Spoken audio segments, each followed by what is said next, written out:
તો કોંગ્રેસ પ્રદેશ પ્રમુખ અમિત ચાવડાએ દેશના બંધારણના 129 સુધારા બિલ અંગે આજે યોજાયેલી બેઠકમાં વન નેશન વન ઇલેક્શનનો સખત વિરોધ વ્યક્ત કર્યો છે। તેમણે જણાવ્યું કે આ બિલ બંધારણની ભાવનાના વિરુદ્ધ છે અને અલગ અલગ સત્તાઓનું કેન્દ્રીકરણ કરીને ફેડરલ સ્ટ્રક્ચરને ખતમ કરવાનું કામ કરે છે।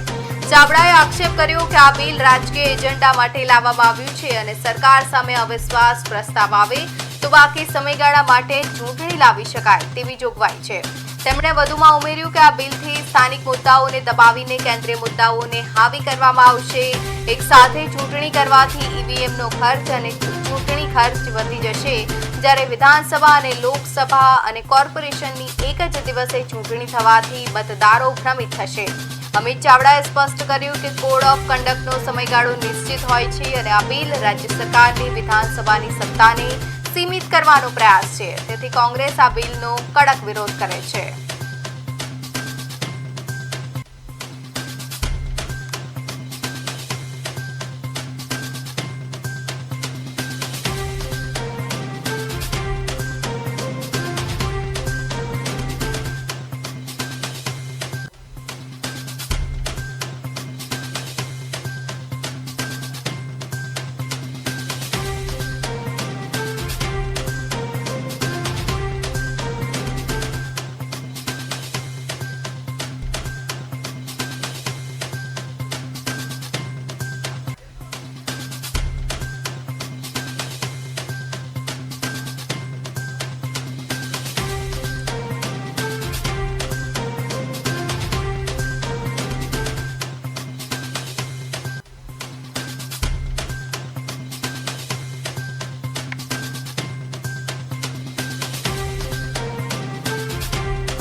દેશના બંધારણના 129માં સંશોધન બિલ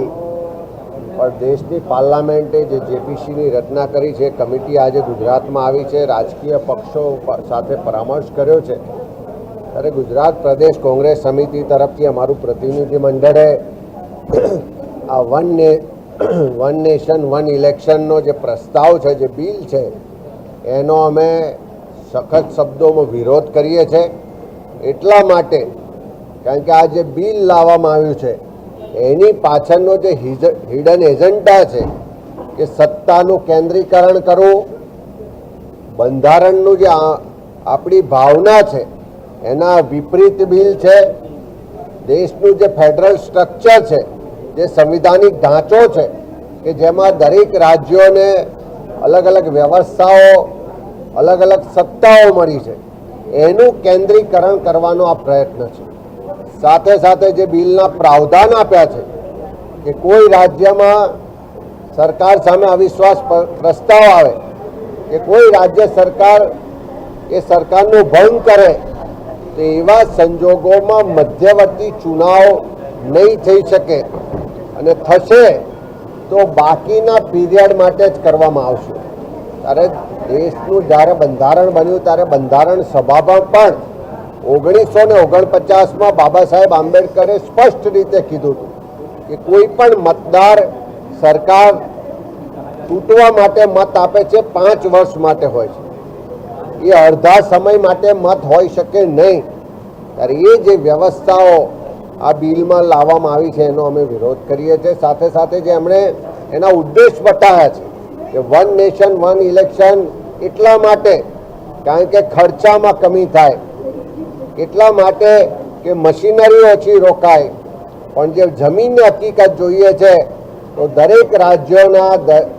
સેન્ટ્રલ ગવર્મેન્ટના બજેટના 1% પણ ઓછી રકમ આ ચૂંટણીઓની વ્યવસ્થામાં ખર્ચ થાય છે, પણ સાથે એક સાથે ઇલેક્શન કરાવશે તો આટલો મોટો સુરક્ષા બળો ક્યાંથી આવશે? એક સાથે આટલા ઈવીએમ કે વીવીપેટ ખરીદવાના થશે તો એનો કેટલા કરોડોનો ખર્ચ થશે? એક સાથે જે ચૂંટણીઓ થાય તો સેન્ટ્રલના જે મુદ્દાઓ છે હાવી થઈ જાય, નેશનલ નેરેટિવ્સના આધારે ચૂંટણીઓ થાય એટલે સ્થાનિક જે રાજ્યોના મુદ્દા છે, સ્થાનિક જે સ્વરાજની સંસ્થાઓના મુદ્દા છે એ મુદ્દાઓ દબાઈ જશે। એક સાથે લોકસભાની ચૂંટણી થાય, એક દિવસે વિધાનસભાની ચૂંટણી થાય, એક દિવસે કોર્પોરેશન જિલ્લા પંચાયત તાલુકા પંચાયતની ચૂંટણીઓ થાય તો મતદારો પણ ભ્રમિત થશે કે કયા મુદ્દાઓ આધારિત મત કરવું, કયા મુદ્દા આધારિત સરકારો બનાવી, કયા સરકારોની જે વિફળતાઓ છે એનું એસેસમેન્ટ કરવું, એ મતદારો પણ આમાં મોટા પ્રમાણમાં ભ્રમિત થવાની